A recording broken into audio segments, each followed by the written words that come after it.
From TeachIllinois.com, this is The Teacher's Classroom, the podcast that explores current issues and topics in education and how they relate to teaching and students. Here is your host, Matt Weld.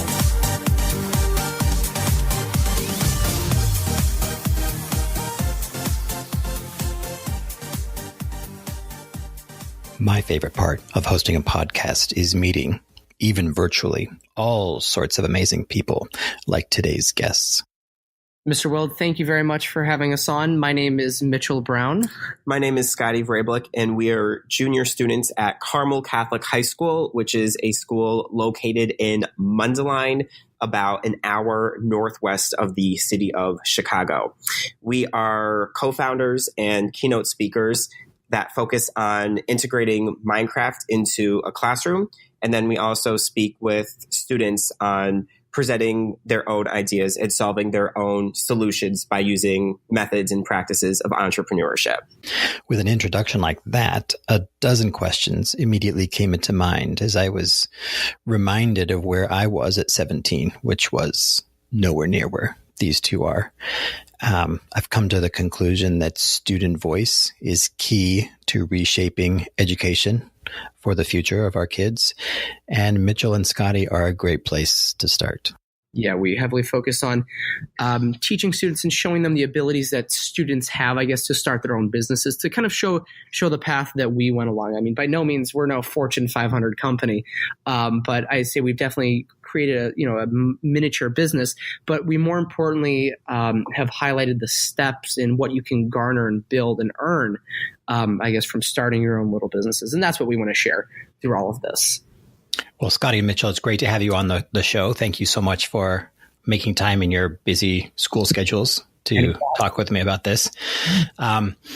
Just as a point of background for the listeners, I met Scotty at the Illinois Computing Educators Conference in Chicago. He and I were part of this fabulously attended, notice that heavily dripping sarcasm, Ignite session where I was impressed with Scotty's presence and his message on Minecraft. And as someone who does professional development in the St. Louis area, both on the Illinois side and within the educational community in St. Louis, we're always trying to look for student voice, inviting students to Ed Camp and, all the tech conferences I go to. So it's great to have you guys on the show. So can we just start off with that part about the entrepreneurship and how you got started with all that? Sure. So to take the listeners back to the very beginning roots, we originally started formulating a company when we first spoke at the Students Involved in Technology Conference. That is a conference that is held throughout the state of Illinois that we have participated in from 2013 to 2018. Once a year at their various sites throughout the entire state. We started as general speakers for the first couple of years, each year dealing with Minecraft. Our very first year, we introduced what Minecraft was. It was still a game that was gaining in popularity at that time. And then we really started talking about app development and entrepreneurship over the next few years. And in 2016, 17, and 18, we presented as the opening keynote speakers at various sit locations. And our message to all of the students, ranging from 100 students to I think about 800 or 900 students at the largest location, we were encouraging them to start a business, to solve a solution, with our theme being nobody is too young to make a difference. And then our keynote speeches developed over the years as we kind of told them what resources to use, what resources we've used, and also that general encouragement that students need to take something and launch it off the ground. And throughout these several years, we began developing our own companies, our first one of which was Clean Minecraft Videos, which provides students and other kids around the world the chance to enjoy appropriate Minecraft videos that my partner Mitchell and I have manually screened from beginning to end on an off YouTube source. And then Mitchell can introduce how that began and what sparked that idea. Yeah, sure. So going back, tying to the youth theme, Scotty and I started this business when we were in, I think it was either fifth or sixth grade. I think it was sixth grade. And it all started because I liked watching Minecraft videos with my younger brother, Grant. And about a few years ago, he was around 7 years old. And as we were watching one of those videos, the YouTube creator very politely dropped a swear word. And I'm like, so we'll turn this video off, turn on a new one. And then immediately after the F-bomb was dropped, I'm like, great, I'll turn on another one. And the same thing kept happening. And I told this to my dad because he didn't obviously want my younger brother listening to those videos. And he said, you know, Mitchell, you should really try to do something about this. Maybe make a site where just the appropriate Minecraft videos are. And I was like, all right, I'll watch 10 videos, put them on a spreadsheet, and then, make a very generic website. And that's exactly what I did, just to kind of get the idea rolling. And I didn't think it would really make any headway until the Students Involved in Technology conference in 2014. That was when Scotty and I presented together on how to make an Android app. And we took the idea of clean Minecraft videos and put it into the Students Involved with Technology conference, and we used our company as a demo app kind of at the end.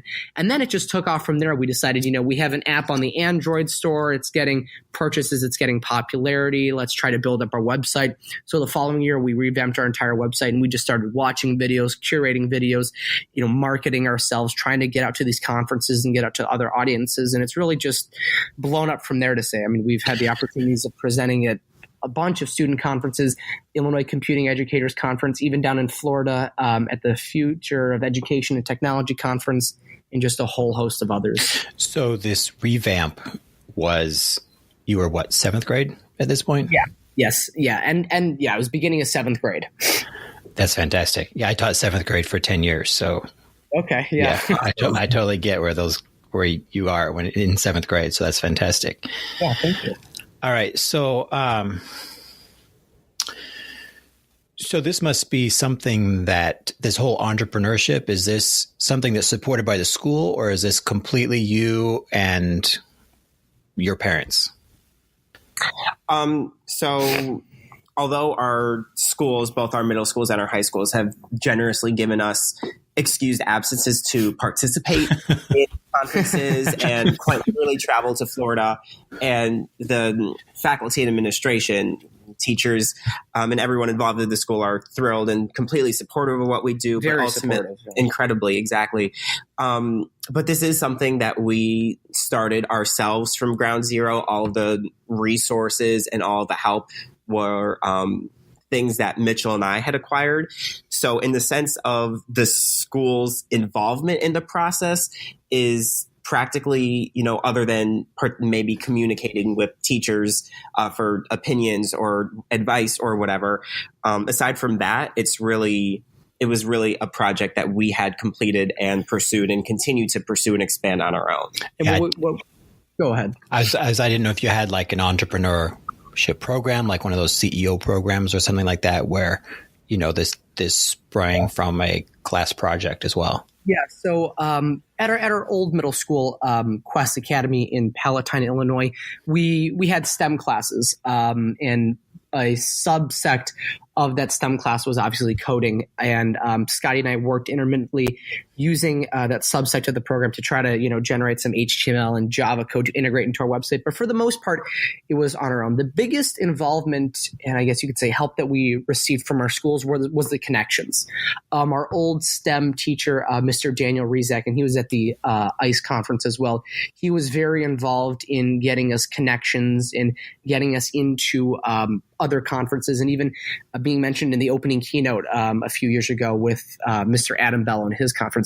They were very paramount in getting us off the ground early on to make these connections, and I think he even gave us Miss Amber Hefner's connection. Mm-hmm. So that was the really important part, was getting off the ground, because after those initial connections had stemmed, it just kind of snowballed from there, and we met more and more people.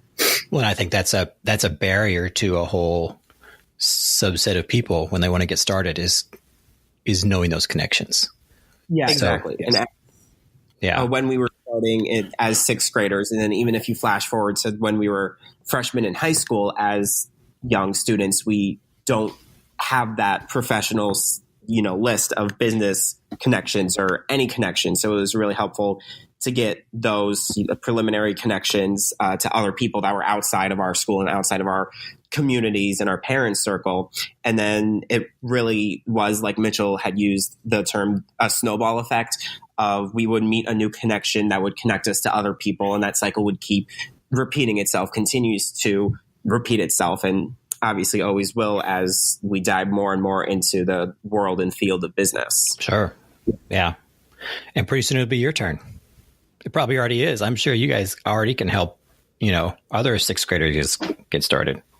Yeah, we've tried. And actually, one of our conferences, it was the Google Educator Group's Film Festival located in Google, Chicago. They wanted us to come down there for the day and speak on student entrepreneurship as a whole. And these were students that showed talent. And I guess I wouldn't say it's not making their own business, but they had to work by themselves to create this short film. And then they got through the ranks and got nominated to ultimately be at the finale at this film screening. And we were talking just about student entrepreneurship as a whole and how, how we started trying to convey our message of it's never too young to get started, just get off the ground. What might seem like a small idea can really be something big. And, no matter how small the business is or how large it is, you can still get places and still learn so many things along the journey. And that's what we try to convey to students nowadays. Or some people will come up to us and ask, hey, it's really great that you guys got started at such a young age. And we just tell them, thank you. We just ran with this idea. We didn't think it would be a whole lot, but as we got more invested in and found more tools and more ways to expand our business, we clung on to our idea more and more and just went from there. Yeah, that's great. And you have a whole nother year of high school to still do this. Exactly. Yeah, senior year. And the summer. And the summer. Yeah. Do you guys ever get a break? That's a good question. That's a very good question. Summer is arguably, especially for our educational programs that we offer at schools and libraries with teaching kids Minecraft and coding through Minecraft, summer is our most busy time of the year in terms of capacity and quantity of programs, where last summer in 2.5 months or whatever it is, we had 35 programs in addition to a keynote speech at ISTE, in addition to other programs we were participating in. And other conferences unaffiliated with their business. Exactly. So do we ever have, a day where we don't have something to do? No. There are intermittent breaks, but even then it's a call, just talking about, how we can get out there, what we're doing, how we're prepping for conferences, what libraries and what schools we need to call for our other business and our other programs. It's just housekeeping. But during summer and spring, that's the busy time. That's the rush. That's when all the conferences are in swing. What we usually call around this time of year is our conference season, where we present at conferences, make connections, follow up with those connections. All in this, spring is our, aside from summer, most busy time in terms of our educational Minecraft Mania programs. So over spring break, over a 9-day period of time, we have 7 or 8 programs. And then we have programs during the school year throughout the month of March, not to mention we're full-time students on top of this. Yeah. Right. So there's always something to do. Like Mitchell said, even if it's housekeeping, following up with libraries or educators, there is always a to-do list of some sort. And there is that commitment in business in general. It's not like you can just put it off to the side or else you won't get any ground. I remember in the beginning of it, we weren't as invested. It was just, hey, let's work on this over the weekend, or let's work on this over summer. But, to actually be publicized and market yourself and have those and keep those connections, even, you need to be constantly working and constantly expanding. Right. Yeah. Well, that's great. So you guys mentioned you do Minecraft. So let's go that pathway now, and let's talk a little bit about Minecraft. It started with you guys with your clean Minecraft videos. Mm-hmm. Yes. And so tell us that story. I mean, you told us about your little brother Grant, but then how has it evolved and that kind of thing? Yes, exactly. So I also bring us to another story. We were in my pool in one summer, and we were just talking. This was when we were, 8th grade, 7th or 8th grade. I have to say it was going into 8th. And my mom she was like, what would be a really good idea is if you could take your clean Minecraft videos and like get them in libraries. And we were kind of like, there might be some potential there. That might be interesting. So we called up a library. I think it was Schaumburg area public library when we were like 13 years old and said, we want to host a program. They're like, you're too young. Goodbye. We're like, so I don't want to say we forgot about the idea, but we just didn't visit it for about 2 years. And then in January of 2017, we kind of picked up the idea again and decided maybe we don't use clean Minecraft videos in libraries, but maybe we just host Minecraft programs in libraries where kids can come in, play Minecraft in a multiplayer setting, but then also learn aspects like using Minecraft's command block or Minecraft code builder, more complicated things like that, so they actually derive value from the program. And once again, it snowballed. Once we got into our first library, which was Arlington Heights. Yeah, which was the Arlington Heights Library. We hosted a few programs. Then we called another we went into a library, and we're like, we're already doing it at Arlington Heights. They're like, great, so we'll take you in. And it just once again snowballed. As soon as we got those initial connections, those initial seeds, more and more libraries wanted us. And since Minecraft Mania, I guess our other business's inception in January of 2017, we have hosted over 125 programs in over 13 venues, I believe. And just right now, literally a few weeks ago, we are currently talking with schools and school districts to host these same programs as summer enrichment camps or even after-school programs in schools around the Chicagoland area. That's fantastic. Right, and that's our primary – oh, sorry, go ahead. No, that's great. And yeah, I was going to see if we could get you down here, but sounds like Chicago keeps you plenty busy. They do. Yeah, for sure. We're now speaking with people throughout the state, literally central Illinois, southern Illinois, Bloomington western area. Illinois, that want us that want to figure out some way that we could get down to their schools and institutions. Particularly over the summer for a couple days, for a couple programs.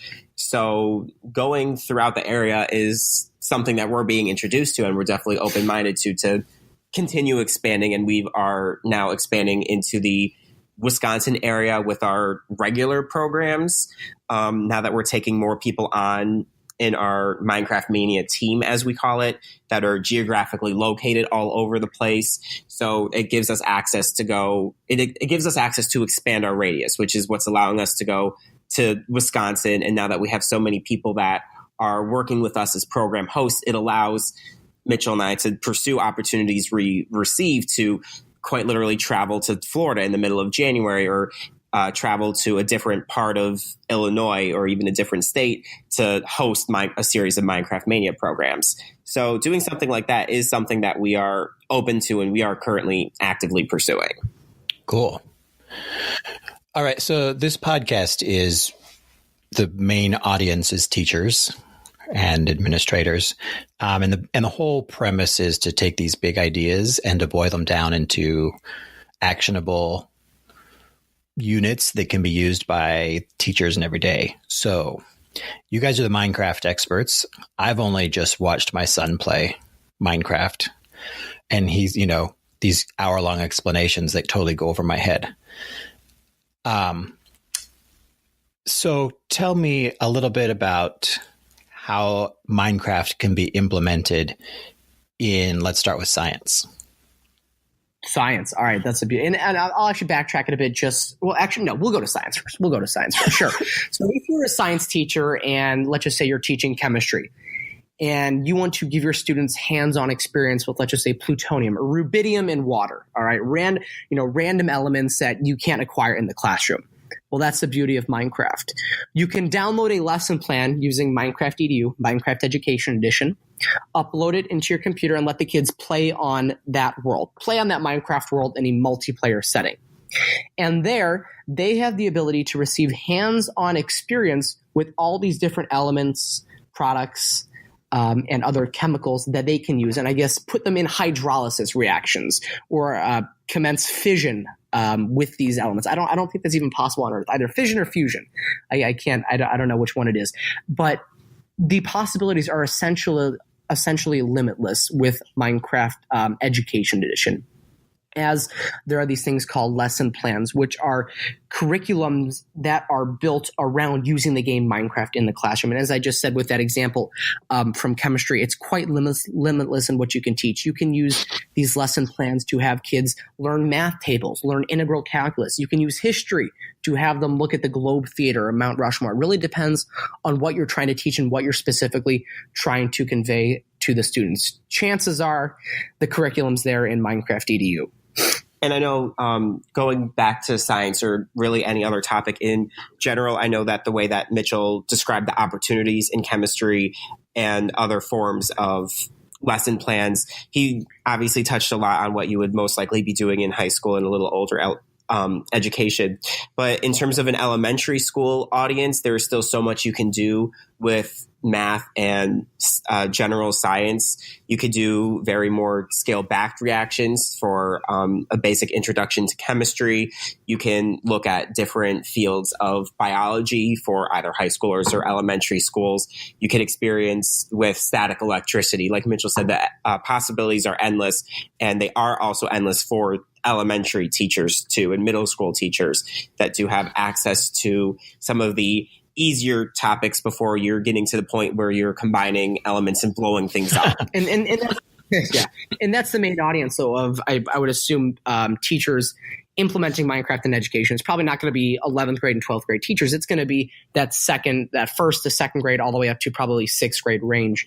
And the beauty of Minecraft Education Edition is that you can specifically tailor the lesson plans to a given age. So they have the same lesson plans, but you can choose which age you are working with. So the content, I guess you could say the Lexile score of the material in the plan is moved depending on what age you're trying to tailor it to. And of course, the majority of the lesson plans and content is structured around that age range of grades 2 to 5. Okay, so that answered my next question. So you're talking about first and second grade. Is that where you recommend people start? Yeah, we recommend what we've noticed through our Minecraft Mania programs is kids are really starting to adapt and introduce themselves, learn technology when they're around first or second grade. We've done programs with kindergartners before, and really they're just kind of trying to figure out the functionality of a computer. So first and second grade is when they're really starting to use it. And then by third grade is when kids know computers and technology more than their parents or more than their teachers do. So arguably, I guess I should say. But yeah, so starting Minecraft in education and starting to use technology in education, in our opinion, I suppose, would definitely be to start advancing and really start integrating it into the classroom come first or second grade. So then you can really expand upon the knowledge of technology and the knowledge that you've acquired in Minecraft over the next several years as you're getting more and more advanced with lessons and they have to complete more requirements in a task, so to speak. So is Minecraft web-based so it can be used on Chromebooks? At this very second, unfortunately, it is not available on Chromebooks. It is a download.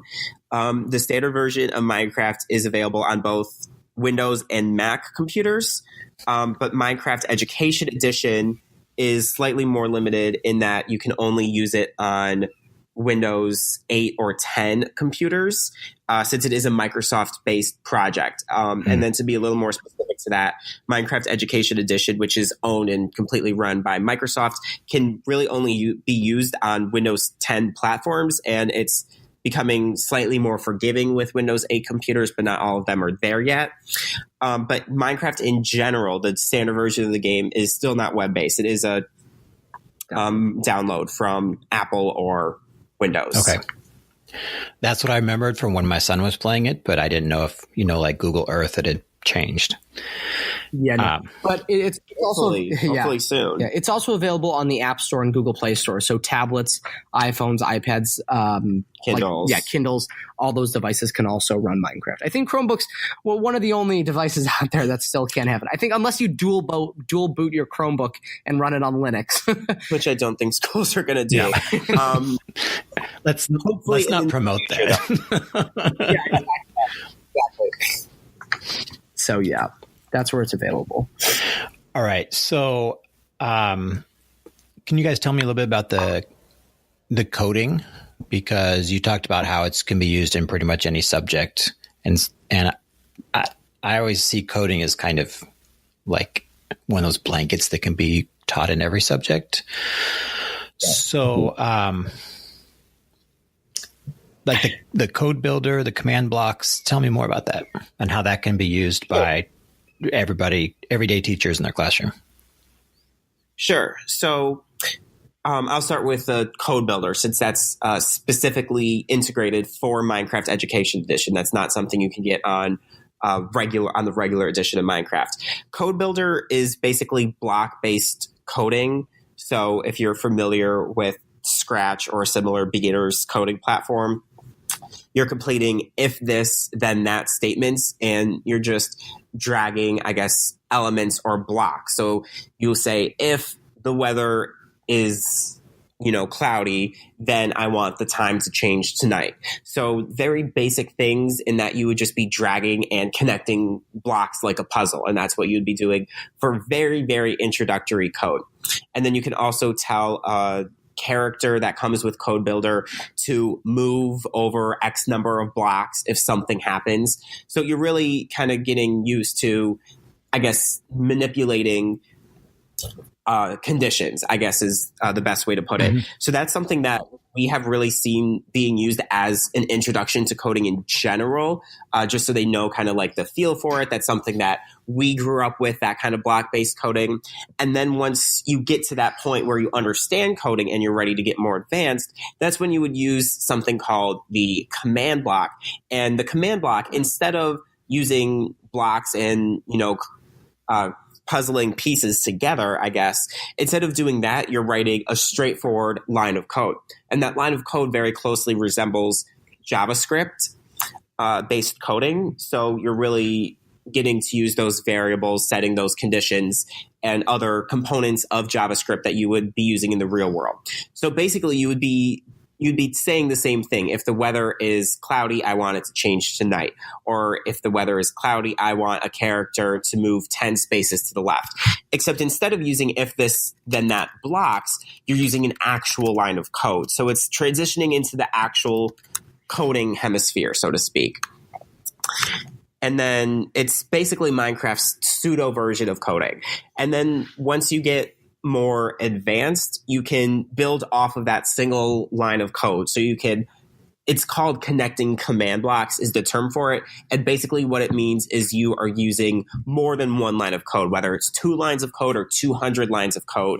So if you're getting super advanced in something that maybe someone of me and Mitchell's skill set would use, would be in the click of a button, I want to take this structure that I pre-created, I want it copied, and I want it pasted 50 blocks to the right of me. So you're copying and pasting with code. And obviously, there is a huge jump between those two skill levels, but it really speaks to how unlimited Minecraft's coding features really are. And thanks to those unlimited coding features, you can apply them to math, history, science, etc. Especially with science, instead of combining elements and making a reaction happen, you can tell the computer, you can tell the lines of code, or through the lines of code rather, that you want these two elements combined with each other. And when they do combine, you want the sufficient reaction, which might be nothing, or it might be a house blowing up.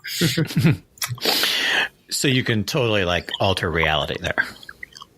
Exactly. Yes. So you could actually create gold. Yes. Mm-hmm. Yes. You can in a click of a button, you can fill your entire inventory with diamond blocks if you want.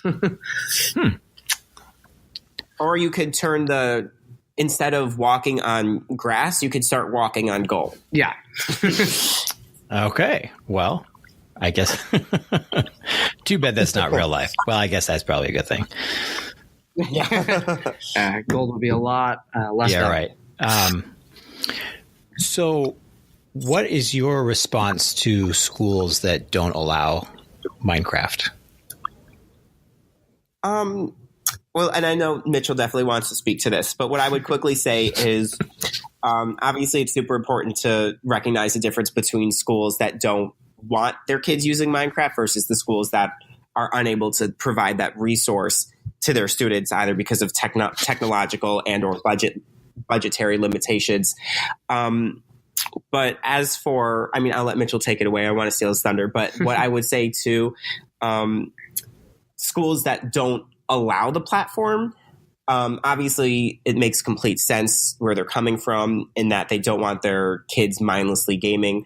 But I think when you start using technology or start using anything really in general, you have that risk of kids, you know, I don't want to say goofing off, but veering off topic. So I would strongly encourage those teachers or those administrators to research and learn all of the benefits that do come along with using a video game.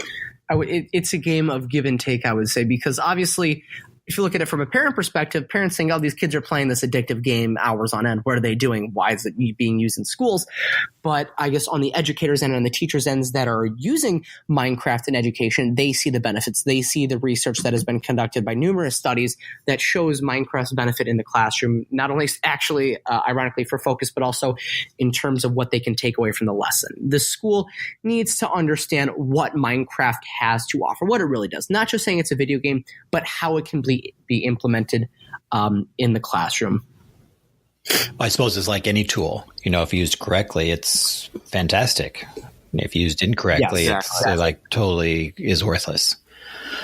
Yeah, an additional feature that really helps Minecraft's integration in education is Minecraft Education Edition, because Minecraft Education Edition's platform offers teachers a host of numerous additional tools that makes the integration of Minecraft in education feasible, realistic, and appropriate. So, for example, they have a lot more moderation features, which can limit what the students do. So, for example, these kids can't be battling and killing one another with diamond swords, or they can't be using TNT to blow structures up. There are many, many more moderation tools that make Minecraft, more beneficial in the classroom, but also more focused, so that these kids aren't goofing off and they're actually paying attention to the lesson plan. Gotcha. All right. So what do you guys have in plans for your future? Oh my gosh, our future. Well, we love Microsoft to partner with us and buy our business from us. No, I mean, obviously that would be great. That would be wonderful. As in the future, we actually are talking with Microsoft about working with them in, I guess, kind of what we do at the ICE conference, showing teachers the benefits of what Minecraft has to offer. And I guess that goes along with, I'll call it the Minecraft evangelization, spreading what Minecraft, what the benefits are of Minecraft, and that teachers don't overlook a potentially really beneficial resource. So we're talking with them in a couple of days about maybe working with them in these conferences and these presentations to teachers. Other than that, more programs, more school programs, library programs, and then more conferences, more connections. And I think the thing that excites us most about our expansion is our ability and what we're currently doing of hiring additional people to work with us on our team. Directly out of our school, we have about 10 people that are currently working with us, and they expand our radius by however many miles. We are fortunate enough to go to a private school, which is really fortunate in that everyone lives all over the place. So every time we add someone new to our team, our radius of potential venues continues to expand. And then what we've also been doing is we have been interviewing and hiring additional individuals throughout the country that are joining our team and bringing Minecraft Mania to their geographical location. So we have people working with us throughout the entire state of Illinois and also in California. So Illinois and California are really our two main points of expansion. And the extra students and students in Illinois and California that we are hiring are both high schoolers and then also college students. And right now we have several individuals attending their local community college that are helping us. It's a part-time job for them. And then it's really help us expand and network quite literally throughout the country.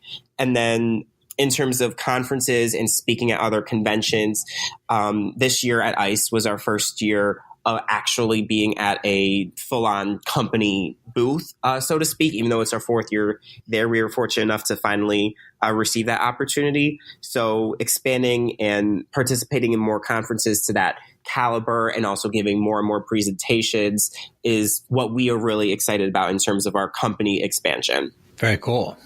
Well, I wish you guys the best. This is fantastic that you start a company so young and it's been successful. And it sounds like this is going to be like your livelihood. That would be nice. It very well could be, but what are the chances we go to the same college? And it continues with that through college. Well, so I didn't know if you were going to college, or is this going to be like a gap year of unlimited amount, or I mean, I think the plan is immediately after graduation. The plan is for both of us that we are going to go to college. More likely than not, different colleges, possibly on different coasts of the country. But what we really have, we've kind of started discussing this option, really looking into the future of how we're going to continue to operate it. We have so many options in terms of what we can do. Cutting it and closing everything, canceling everything completely is an option that neither of us are really thrilled with. So we are looking at options of either handing it down to someone that's younger than us, operating it in full from college, regardless of the barrier that Mitchell and I are going to have of being at different colleges, solving that barrier. But continuing to do it through college is something that we are definitely looking at and definitely optimistic about, but not going to college to completely run this thing and taking a period of gap is really not an option either of us have really explored. Okay. Well, in wrapping up then, how can people get a hold of you if they would like to chat more about Minecraft? Sure. So you can directly visit our website at www.cleanminecraftvideos.com. And that is also the landing page for our other business, Minecraft Mania. If you want to send us an email, there's a contact form right on that site, or you can email us at cleanminecraftvideos@gmail.com. All right. Perfect.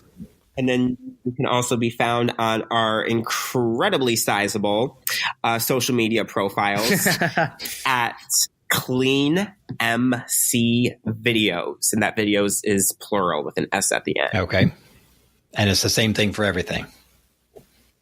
Yes. So Twitter and Instagram are really where we are. Yeah, everything.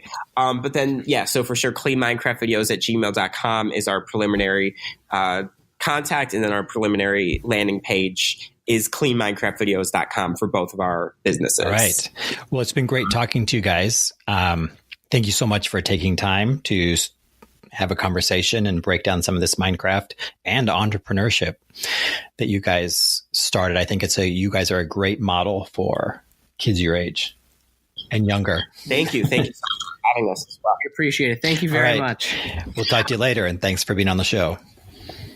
And that's our show for this episode. I'm your host, Matt Weld. You can find me on Twitter at Matthew Weld. And this episode and the link to Scotty and Mitchell's website will be on the teachillinois.com website, which is an online professional learning platform.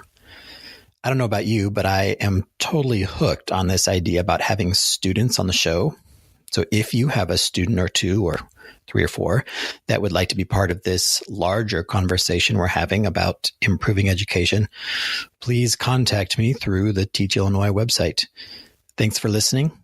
We'll see you right here next time for the Teacher's Classroom. Take care.